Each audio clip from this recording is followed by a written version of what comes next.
আরে পচা, দেখ তো কটা বাজে। বাবা আমি তো ঘড়ি দেখতে পাই না। ও, তুই ঘড়ি দেখতে পাইস না? তাহলে এক্ষুনি তোকে শিখিয়ে দিচ্ছি। তুই দেখে আয় খালি বড় কাঁটাটা ঘড়ির কোথায় আছে আর ছোট কাঁটাটা ঘড়ির কোথায় আছে।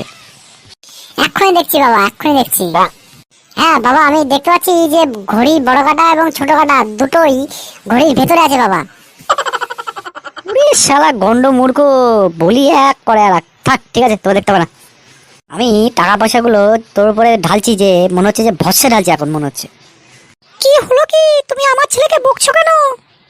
এই দেখো দেখো, তোমার ছেলেকে আমি শুধু বলেছি যে ঘড়ির বড় কাঁটা এবং ছোট কাঁটাটা কোথায় আছে সেটা বলতে। ও বলে কিনা ঘড়ির ভেতরে আছে।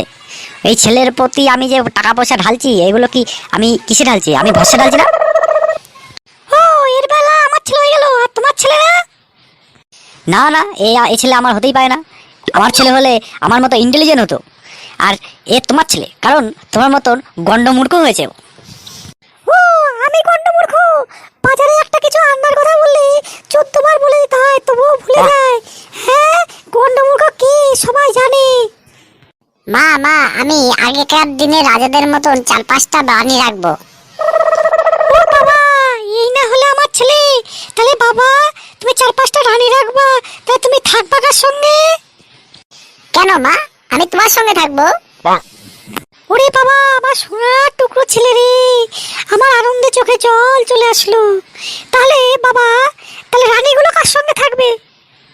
ও, রানীগুলো রানীগুলো বাবার সঙ্গে থাকবে। ওরে আবার সোনার টুকরো ছেলে, তুই আর বলিস না বাবা, আমার চোখে জল চলে আসছে আনন্দে। ঠিক আছে বাবা, ঠিক আছে, তুই আমার সোনার টুকরো ছেলে বাবা। ভিডিওগুলো ভালো লাগলে লাইক করুন, কমেন্ট করুন।